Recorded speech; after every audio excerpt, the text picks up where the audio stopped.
하나님의 말씀을 같이 보겠습니다. 신약성경 요한계시록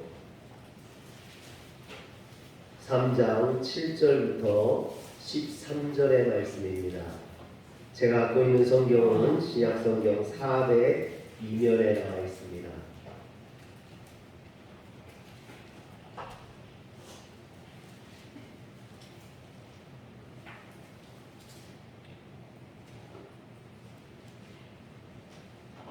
요한계시록 3장 7절에서 13절의 말씀을 같이 교독하겠습니다. 빌라델비아 교회의 사자에게 편지하라.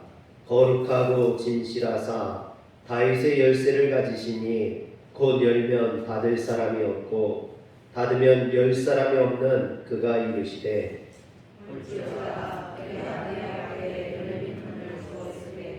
능히 닫을 사람이 없으리라. 내가 이를 믿으려니 내가 작은 능력을 가지고서도 내 말을 지키며 내 이름을 변하지 아니하리라.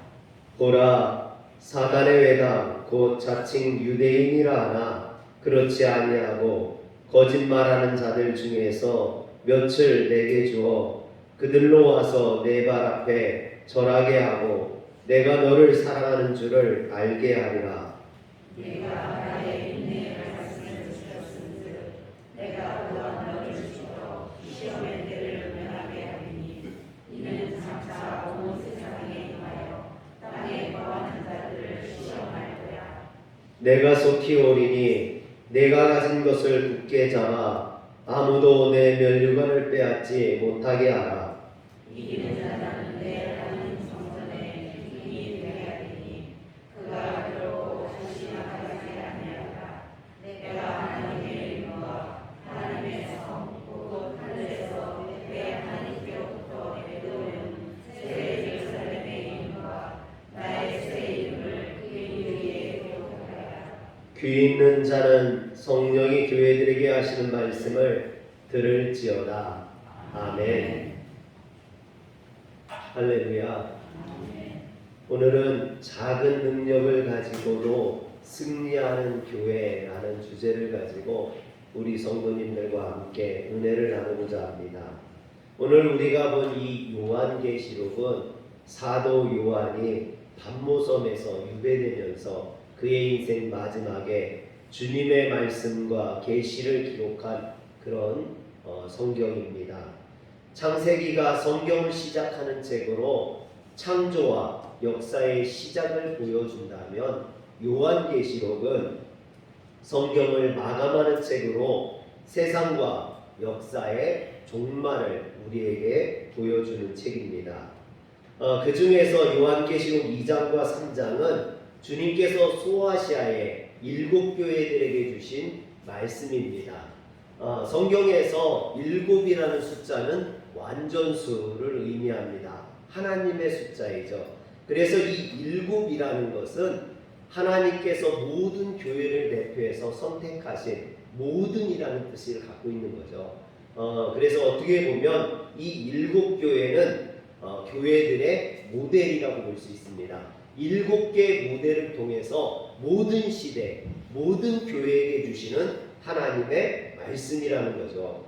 그런데 이 7교회 중에서 오직 서머나 교회와 빌라델피아 교회는 주님으로부터 책망을 받지 아니하고 칭찬만 받았던 그런 교회입니다. 오늘은 그 중에서도 빌라델피아 교회를 통해서 우리가 하나님의 은혜를 나누고자 합니다. 그런데 이 빌라델피아 교회와 서머나 교회는 모두 극심한 어떤 핍박과 그리고 주변의 환경이 좋지 못한 그런 공통점을 가지고 있습니다.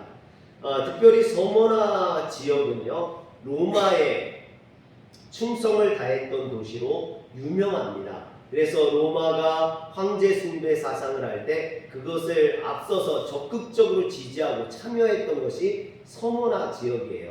그런데 서머나에 있던 교회들은 황제 숭배를 반대함으로 인해서 로마로부터 많은 핍박과 박해를 받았습니다. 이에 반해서 빌라델피아는 우상이 심했던 지역입니다. 이 빌라델피아 지역은요, 활화산이 있는 지역입니다. 그래서 화산 활동이 많았고 지진이 많았어요. 주 17년에 대지진이 있었는데 이 지진을 통해서 빌라델피아 전역이 다 폐허가 되고 시내가 다 무너져 버렸습니다. 그래서 로마가 이 빌라델피아를 다시 재건하면서 이 빌라델피아에 있는 사람들에게 5년 동안 그 어떤 세금을 면제해주고 그러기도 했습니다. 한번 빌라델피아가 어디 있는지 한번 보여주시겠어요?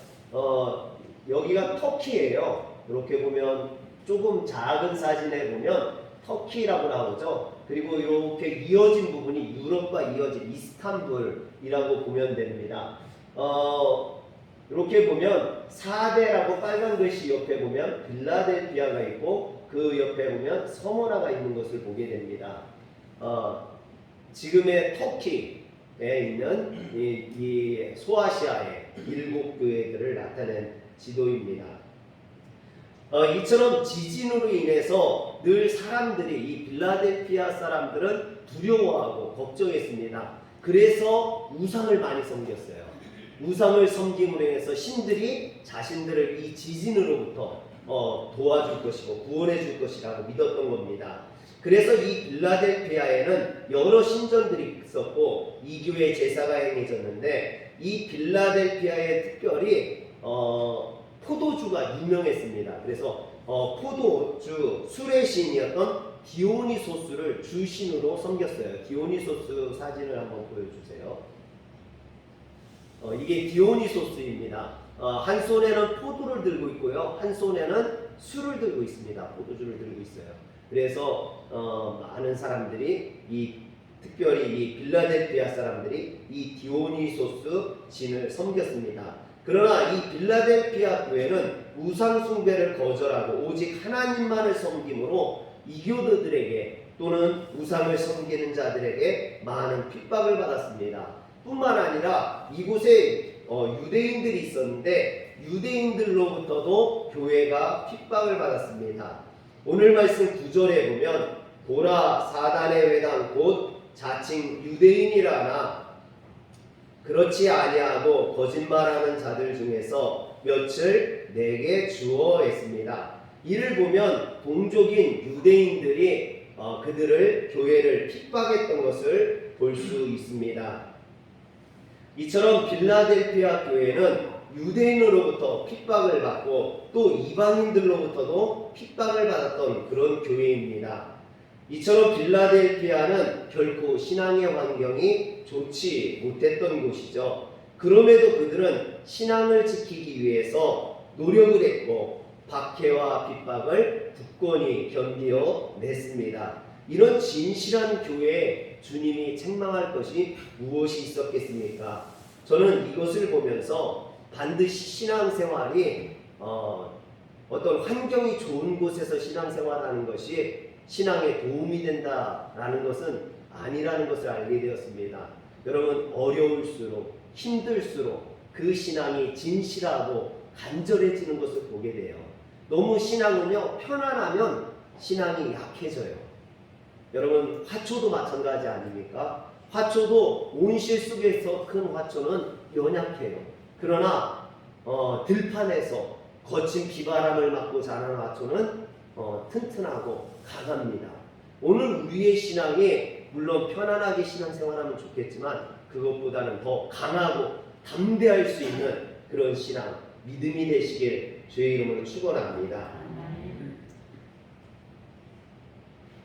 우리가 빌라델피아 교회를 살펴보기 위해서 먼저 봐야 될 것은요, 이 빌라델피아 교회에게 말씀하시는 주님의 모습입니다. 소아시아 7교회의 편지가 요한계시록 2장과 3장에 나오거든요. 그런데 이 7교회에 말씀하시는 주님의 모습이 다 다르게 나온다라는 거예요.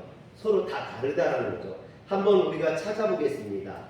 요한계시록 2장 1절에 보면 에베소 교회에 말씀하시는 주님의 모습이 나옵니다. 오른손에 있는 7뼈를 붙잡고 7 금촛대를 들어오시죠. 다 같이 한번 읽어보겠습니다. 1절 시작. 에베소 교회 사자에게 공지하라. 오른손에 있는 7뼈를 붙잡고 7 금숫대 사이를 보내시는 이가 주시되. 아멘. 여기 보면 에베소 교회에 말씀하시는 주님의 모습이 오른손에 있는 7뼈를 붙잡고 7 금촛대 사이를 거느시는 이라고 나오죠. 또 성원학교에 말씀하신 주님의 모습은 2장 8절에 나옵니다. 2장 8절을 한번 다 같이 읽어보겠습니다. 시작.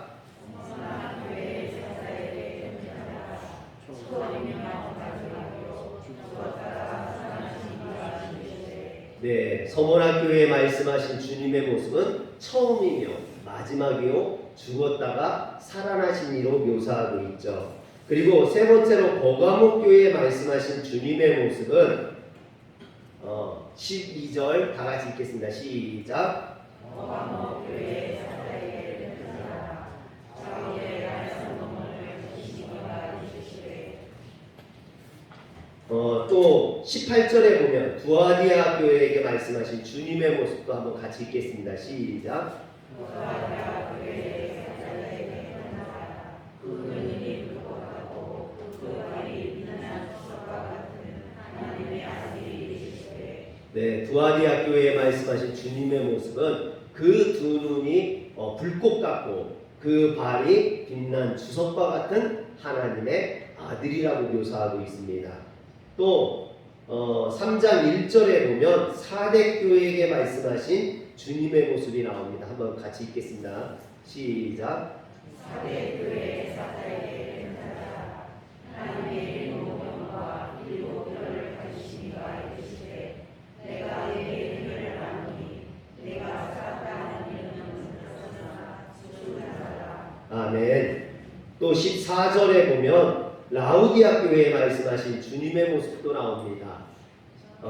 아멘이시오 충성되고 참된 증인이시오 하나님의 창조의 근본이시가 이르시되. 아멘. 제가 다 읽어드리고 싶은데요, 제가 숨이 차서 마스크를 쓰니까 숨이 차서 그렇습니다. 여러분, 그런데 오늘 말씀 7절에 보면 빌라델피아 교회에게 말씀하시는 주님의 모습도 나온다라는 거죠. 7절에 보면 거룩하고 진실하사 다윗의 열쇠를 가지시니 곧 열면 닫을 사람이 없고 닫으면 열 사람이 없는 그가 이르시되 그랬습니다. 여기 보면 주님의 모습을 세 가지로 설명하고 있는 것을 보게 돼요. 첫 번째는 뭐냐면 거룩하고 그랬어요. 주님의 모습이 거룩하다라고 표현했는데 여기서 거룩하고라고 번역된 말은 하기오스라는 말인데 본래는 구약 성경에서 하나님을 나타낼 때, 하나님을 묘사할 때 사용되는 그런 단어입니다. 신약 성경에는요, 요한일서 2장 20절에 딱 한 번 나와요. 그렇다면 이처럼 하나님을 주로 묘사하는 단어를 예수 그리스도께 사용한 것은요, 예수 그리스도께서 하나님과 동등된 분이심을 나타내기 위함이라는 겁니다. 두 번째로 예수님의 모습을 진실하신 분이라고 표현을 해요. 여기서 진실하사라고 번역된 알레디노스라는 말은 거짓과 반대되는 참이라는 말입니다. 그런데 오늘 성경에서는 완전하다라는 뜻으로 쓰였어요. 여러분, 이 말은 하기오스와 좀 반대예요. 하기오스는 주로 구약에서 하나님을 묘사하는 단어로 쓰였다면 이 진실하사라는 말 알레디노스는 신약에서 예수 그리스도를 묘사하는 말로 써요. 구약에서 딱 한 번 쓰였어요. 그러나 신약에서는 28번이나 예수님에게 사용되었습니다. 즉 이 진실하다라는 말은 예수 그리스도의 신적인 완전성을 드러내는 말이에요. 그리고 세 번째가 다윗의 열쇠를 가지신 분이라고 했어요. 여기서 열쇠라는 말은 클레인으로 소유를 의미합니다. 다윗의 열쇠라는 것은 메시아의 왕권을 의미합니다. 그가 유일무이한 신적인 권세를 가지고 하나님 나라를 통치하신다라는 의미입니다. 그런데 여러분 7절에 보면 다윗의 열쇠를 가지시니 한 다음에 그 다음에 보면 곧 열면 닫을 사람이 없고 닫으면 열 사람이 없는 그가 이르시되 하고 부연 설명을 하는 것을 보게 됩니다. 예수 그리스도께서 무엇을 열고, 여기서 열면 닫을 사람이 없다고 했잖아요. 무엇을 열고 닫느냐? 여러분, 예수님이 열고 닫는다, 이런 표현은 주로 사도 바울이 많이 사용을 했어요. 사도 바울이 서신서에서 많이 사용했는데, 그가 이 말을 쓸 때는요, 복음의 문을 의미해요. 복음의 문을 예수님께서 열으시면 그것을 닫을 사람이 없다라는 거예요. 또 무엇을 예수님이 여느냐? 구원의 문이에요. 예수님이 여시는 그 구원의 문은 아무도 닫을 수가 없다라는 것이죠. 그래서 오직 예수님께서만이 우리의 구원의 문을 열어주시는 분이라는 겁니다. 그런데 마태복음 16장에 보면 베드로가 믿음을 고백했을 때 주님께서 베드로에게 마태복음 16장 19절을 보여주세요.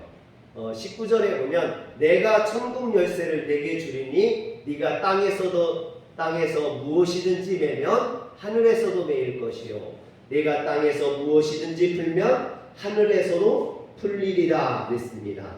여기서 보면 천국의 열쇠가 나와요. 그래서 카톨릭에서는 이것을 가리켜서 베드로가 천국의 열쇠를 갖고 있다. 베드로가 천국의 문을 열어주지 않으면 누구도 천국에 들어갈 수 없다라고 이야기를 합니다. 그러나 그것은 잘못된 해석이에요. 여기에서 천국의 열쇠와 요한계시록에서 말하고 있는 다윗의 열쇠가 같은 개념이라는 것을 우리는 알 수 있어요. 그리고 이 천국의 열쇠나 다윗의 열쇠를 누가 가지고 계시냐? 예수 그리스도께서 가지고 계시다라는 거예요. 그리고 그분이 열어주셔야만이 이 문이 열리고 그분이 닫지 아니하시면 누구도 닫을 수 없다라는 것입니다. 그래서 이 천국의 열쇠를 믿음으로 고백했던 베드로에게 주셨던 거죠. 뿐만 아니라 이것은 한 본복이에요. 베드로에게만 주시는 게 아니라 믿음으로 신앙을 고백하는 모든 사람들에게 주님께서 천국의 열쇠로 문을 열어주실 것을 의미하는 겁니다. 사랑하는 성도 여러분, 여러분들이 주님 앞에 신앙을 고백함으로 여러분들 앞에 천국의 문이 열리시길 주의 이름으로 축원합니다. 이게 복음이에요. 여러분, 우리가 붙잡아야 될 것은 다른 것이 아니라 이 복음인 줄 믿으시길 바랍니다. 두 번째로 우리가 살펴보아야 될 것은 빌라델피아 교회를 향한 주님의 칭찬입니다. 주님께서 빌라델피아 교회를 칭찬하시는 말씀이 8절부터 나와요. 볼지어다 내가 내 앞에 열면 문을 두었으니 능히 닫을 사람이 없으리라. 내가 내 행위를 아노니 네가 작은 능력을 가지고도 내 말을 지키며 내 이름을 배반하지 아니하였도다. 좀 전에도 이야기했던 것처럼 이 빌라델피아 교회는 핍박이 많았던, 우상이 많고, 그래서 유대인들이나 또는 이방인들, 로마인들로부터 핍박을 당했던 그런 어려운 교회였습니다. 그럼에도 불구하고 주님께서는 이 빌라델피아 성도들에게 작은 능력을 가지고서도 내 말을 지키며 내 이름을 배반하지 않았다라고 칭찬해 주셨어요. 여기서 작은 능력이 중요해요. 이 작은 능력이 뭐냐면 미크란 디나민이라는 말인데 능력이 거의 없는, 여러분 누군가 여러분들에게 능력이 거의 없는 사람이야 이렇게 평가한다면 그건 좋은 의미가 아니겠죠. 그만큼 이 빌라델피아 교회는 능력이 없는 미미한 교회였다는 거예요. 특히 여기에서 작다라고 표현한 미크란이라는 말에서 영어에 마이크로가 나왔어요. 그만큼 이 빌라델피아 교회는 작은 교회라는 거예요. 작은 교회였을 뿐만 아니라 또 여기에 다니는 성도들이 미약한 성도들이었다는 거예요. 도시의 하층민으로 구성되어 있는, 그래서 별다른 영향력을 행사하지 못하는 아주 미미한 교회, 작은 교회. 여러분 요즘으로 하면은 도시의 상가에 있는 그런 교회들, 시골에 있는 작은 미자립 교회들, 이런 교회들 같은 교회가 바로 빌라델피아 교회였다는 거예요. 우리가 성경에 보면 고린도 교회와 이 빌라델피아 교회가 그래서 비교가 돼요. 고린도 교회는 어떤 교회였냐면 그 교회를 구성하는 사람들의 성도들의 출신 성분을 보면 지혜 있는 자, 능력 있는 자, 학벌이 좋은 자, 이런 사람들이 많았어요. 그래서 고린도 교회는 모든 언변과 모든 지식이 풍족했다고 그래요. 또 은사의 부족함이 없던 교회였어요. 그런데 이처럼 출신 성분이 좋은 사람들로 구성되어 있고 돈도 많고 부자들도 있고 귀족들도 있고 이렇게 좋은 사람들이 모였던 고린도 교회는 오히려 서로 다투고 싸우고 서로 분쟁했다라는 거죠. 그래서 바울이 이 고린도 교회에게 뭐라고 합니까? 복음의 능력 외에는 다른 것을 자랑하지 말라. 그리고 주 안에서 서로 사랑하고 하나가 되라 라고 권면했던, 그들을 책망했던 말이 나옵니다. 그러나 이 빌라델피아 교회는요, 고린도 교회와 비교할 수 없는 그런 작은 교회였다는 거예요. 우리 화련교회보다도 더 작은 교회, 미약한 교회, 아주 미미한 교회, 사회에서 존재 가치가 전혀 없는 그런 미약한 교회였다라는 겁니다. 그럼에도 불구하고 그들은 모든 풍파와 핍박과 고난을 담대하게 이겨냈다라는 거예요. 할렐루야. 여러분, 그러니 주님께서 얼마나 사랑스럽고 그들을 칭찬하실 만하겠습니까? 그런데 이 빌라델피아 교회, 빌라델피아라는 말 자체가 어떤 형제 사랑을 나타냅니다. 이 빌라델피아가 히라보의 두 가지 단어가 합성된 건데요. 빌라라는 것은 필로스, 사랑이라는 뜻이에요. 그리고 아델포스, 아델피아, 이 아델피아에서 아델포스, 형제라는 말이거든요. 형제 사랑. 즉 이 빌라델피아라는 곳은 형제 사랑으로 유명했던 곳이에요. 빌라델피아 교회, 이 빌라델피아 도시가 처음에 버가모 왕국의 한 도시였거든요. 그런데 이때 유명한 유네메스라는 왕이 통치자가 있었어요. 이 유네메스가 주변의 다른 도시 국가들과 계속해서 전쟁을 치르는데 통치자가 전쟁을 치러 나가서 승리하고 돌아오는 건 좋은데 문제가 하나 있는데 그게 뭐냐면은 통치자가 자리를 비웠을 때 그 자리가 위험스럽다라는 거죠. 유네메스가 전쟁을 하러 자꾸만 나가니까 그 비어있는 공백, 누군가가 쿠데타를 일으킬 수도 있고 적들이 침략할 수도 있고 사회에 어떤 분쟁이 날 수도 있고 여러 가지 위험을 안고 있죠. 그런데 이 유네메스는 그런 걱정이 없이 나갔어요. 왜냐하면 그의 동생이었던 아달로스가 그 유네메스가 비운 자리를 잘 지켜주고 있었기 때문에 이 아달로스 또한 능력 있는 자요, 유능한 자요. 그래서 유네메스가 없는 동안에 도시를 든든히 잘 지켜줬다라는 거예요. 그러자 이 아달로스의 인기가 막 올라갔어요. 그러니까 이 로마에서 이 아달로스에게 그런 겁니다. 유네메스가 없는 동안 너 사람들이 좋아하고 그러는데 우리가 도와줄 테니까 너 형을 배신하고 네가 왕이 되라, 그런 거예요. 여러분 얼마나 좋습니까? 로마가 도와줘서 왕이 되게 해줬다는데. 그런데 이 아달로스는 단칼에 거절을 합니다. 나는 절대 형을 배신할 수가 없다라고 거절을 해요. 그래서 이 빌라델피아라는 말 자체가 형제 사랑, 이런 형제의 우애, 아달로스와 유네메스의 이런 형제 우애에서 이 이름이 유래되었다라고 이야기합니다. 그런데 이렇게 형제 사랑이 좋다라는 이 빌라델피아의 전통을 빌라델피아 교회가 이어받았던 거예요. 그래서 이 빌라델피아 교회는 작고 연약한 교회지만, 어려운 교회였지만 핍박을 받으면서도 고난당하고 어려움당하는 옆에 있는 형제와 성도들을 신앙 안에서 서로 권면해주고 격려해주면서 같이 이겨내고 같이 견디고 같이 그것을 참아내는 그런 교회였다는 겁니다. 할렐루야. 사랑하는 성도 여러분, 어려움이 있을 수 있어요. 인생을 살아가면서 어려움이 어떻게 없겠습니까? 근데 중요한 것은요, 그 어려움을 서로 힘이 되어주고 이겨내주면 되는 거예요. 할렐루야. 그게 가족이고 그게 성도고 그게 하나님의 백성들입니다. 가족 중에서도 엄마가 힘들면 자녀들이 도와주면 돼요. 아빠가 힘들면 자녀들이 도와주면 돼요. 자녀가 힘들 때는 부모가 또 도와주면 돼요. 그게 가족인 거죠. 서로 힘들고 어려울 때 감싸주고 도와줄 수 있는 거예요. 여러분, 성도도 마찬가지 아닙니까? 목회자가 힘들면은 성도들이 목사님 힘내세요. 우리가 있잖아요. 성도 중에 누군가가 힘들면 그 성도를 위해서 목회자가 눈물을 흘려 기도하며 하나님 앞에 간구하는 것.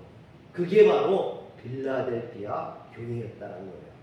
교회는 작고 성도들은 많지 않고 그 구성한 성도들이 정말 도시에서 최하층민의 연약한 교회였음에도 불구하고 그들은 서로 격려하고 신앙 안에서 서로를 위해서 기도하며 그 모진 핍박을 견뎌내는 교회였습니다.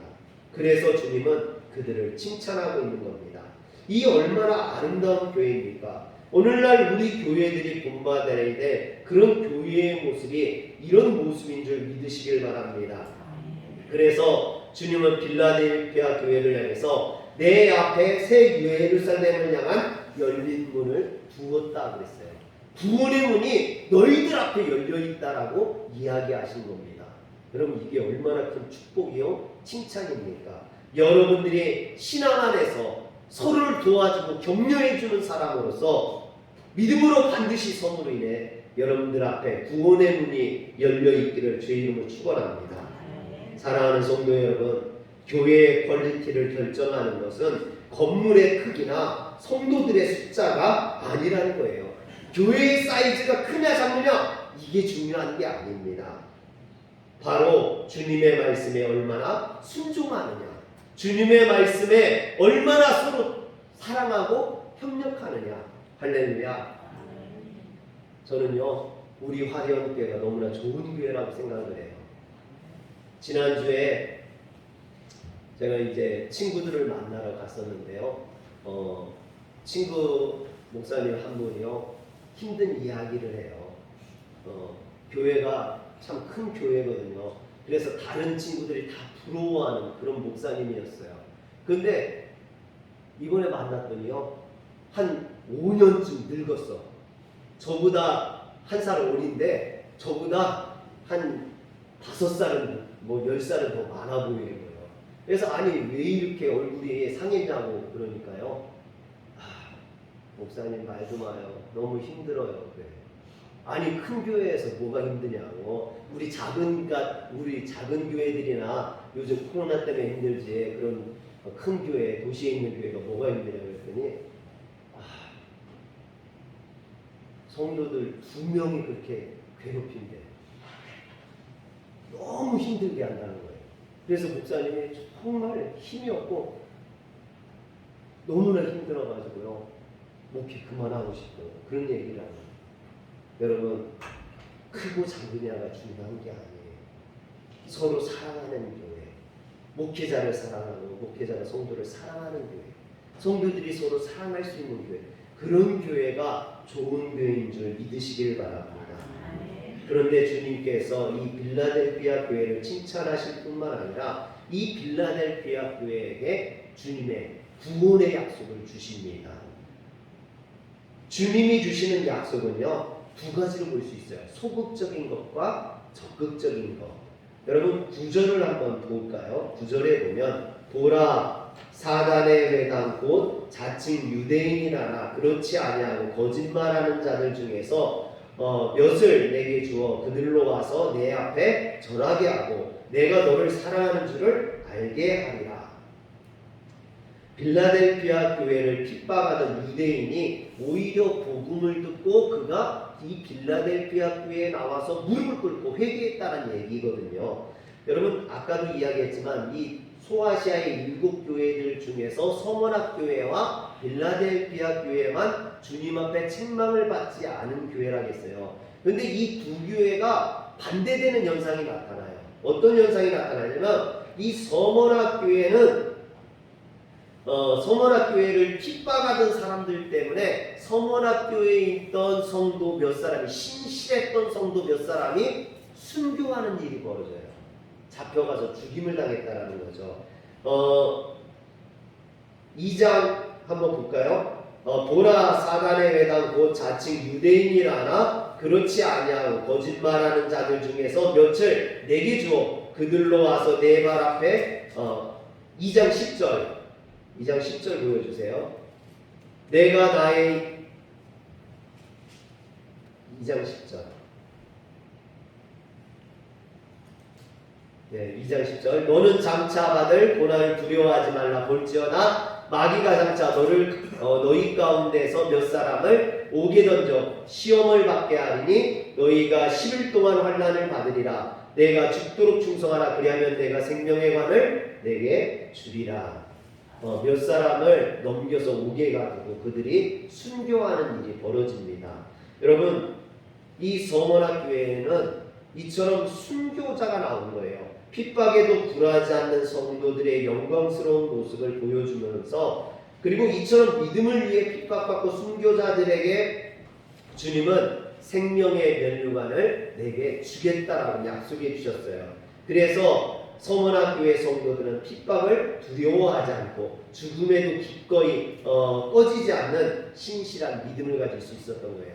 그런데 이 서머나 교회와 반대로 빌라델피아 교회는 핍박하던 자들이 오히려 교회에 나와서 주님을 영접했다라는 거예요. 여러분, 이건 뭐라고 볼 수 있냐면 마치 스님이 복음을 듣고 교회에 나온 것과 같은 거예요. 여러분, 만약에 우리 화려교회 스님이 나 예수 믿겠다고 나와가지고 앉아있다고 보세요. 이 맨 앞에 머리 빡빡 밀은 분이 와서 앉아있다면 우리 성도님들이 얼마나 놀라겠습니까? 이 빌라델피아 교회가 그런 거예요. 연약하고 작고 보잘것없는 교회였는데 이런 약한 교회를 핍박하던 사람들이 갑자기 교회에 나와서 하나님 앞에 회개하는 그런 역사가 있었던 거예요. 여러분, 저는 이것이 주님의 역사라고 생각해요. 혹시 핍박으로 인해서 교회 성도 몇 사람이 순교를 당하는 것, 그것도 하나님의 역사고요.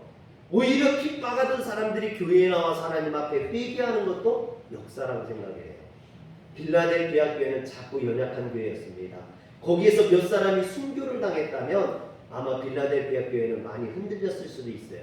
그래서 주님께서는 이 빌라델피아 교회의 순교보다는 오히려 핍박했던 자들이 회개하고 주님 앞에 돌아오는 역사를 보여주신 거예요.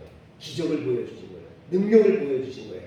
그 능력을 통해서 빌라델피아 교회는 흔들리지 아니하고 하나님이 우리를 사랑하시는구나. 우리가 작고 연약하지만 우리를 하나님이 지켜주시는구나를 깨달은 거예요. 그래서 그들이 하나님 앞에 영광을 돌리고 기뻐할 수 있었고 더욱더 용기를 내서 복음을 전할 수 있었던 겁니다. 또 주님은 그들에게 인내의 말씀을 주시죠. 10절에 보면 내가 나의 인내의 말을 지켰은즉 내가 또한 너를 지켜 시험의 때를 면하게 하리니 이는 장차 온 세상에게 임하여 땅에 거하는 자들을 시험할 때라 그랬습니다. 이 말씀은 장차 올 환난과 박해의 시간에 하나님께서 보호해 주시겠다는 거예요. 그래서 이 빌라델피아 교회는요, 소아시아의 로마의 핍박이 점점 심해졌을 때 가장 늦게까지 신앙을 지키고 믿음을 지키고 버틸 수 있었던 교회가 바로 빌라델피아 교회입니다. 그러면서 하나님께서는 적극적인 약속도 주시는데요. 12절에 보면 이기는 자는 내 하나님 성전의 기둥이 되겠다라고 하겠습니다. 여기에서 이기는 자라는 말이 굉장히 중요합니다. 여러분, 구약 성경에 보면은 남은 자라는 개념이 나와요. 이 성경에서 구약 성경의 남은 자의 개념과 신약 성경의 이기는 자의 개념, 이 두 가지 개념이 굉장히 중요하거든요. 제가 언제 기회가 되면 이 남은 자의 개념과 이기는 자의 개념을 가지고 우리 성도님들과 말씀을 한번 나눴으면 좋겠는데요. 이 말세에 사는 성도들에게 이 이기는 자 또는 남은 자의 개념은 굉장히 중요합니다. 말세에 주시는 말씀이거든요. 그래서 우리 성도들이 이 말세에 남는 자가 될 수 있어야 되고 이기는 자가 될 수 있어야 됩니다. 여기에서 이기다에 쓰인 말은 니코틴이라는 말인데 승리하다, 처부수다라는 뜻을 가진 니카오의 분사형입니다. 그래서 계속해서 이기는 자를 의미해요. 그런데 여러분 계속해서 이기는 자가 누구입니까? 바로 예수 그리스도예요. 사단을 영원히 멸하시는 영원한 승리를 거두시는 예수 그리스도. 그래서 이기는 자는 사실은 예수 그리스도예요. 그런데 그 예수 그리스도를 본받고 따르는 자, 삶 속에서 그리스도를 통해 승리하는 자가 바로 또한 이기는 자입니다. 그런데 이 이기는 자에 대해서 좀 더 자세히 알려면요, 요한일서 2장 13절부터 14절의 말씀을 좀 봐야 돼요. 저하고 한번 교독할게요. 13절. 아비들아, 내가 너희에게 쓰는 것은 너희가 태초부터 계신 이를 알았음이요, 청년들아, 내가 너희에게 쓰는 것은 너희가 악한 자를 이기었음이라. 아이들아, 내가 너희에게 쓰는 것은 너희가 악한 것을 알았으며, 아비들아, 내가 너희에게 쓰는 것은 너희가 태초부터 계신 이를 알았으며, 청년들아, 내가 너희에게 쓰는 것은 너희가 강하고 하나님의 말씀이 너희 안에 거하시며 너희가 악한 자를 이기었습니다. 아멘. 여러분 여기 보면은 하나님을 아는 자, 태초부터 계신 하나님을 아는 자가 이기는 자가 했어요. 그 얘기는 하나님을 아는 자, 즉 하나님의 말씀을 자신 안에 가지고 있는 자가 이기는 자라는 겁니다. 그런데 너희가 악한 자를 이겼다 할 때 이 악한 자는 누구냐? 요한일서 2장 15절에 보면 그 악한 자가 나와요. 악한 자는 누구냐면 세상에 있는 것들을 사랑하는 자, 세상에 속한 자가 바로 악한 자라는 겁니다. 그렇다면 이기는 자는 그 세상에 속한 자를 이기는 것, 세상을 이기는 것을 말합니다.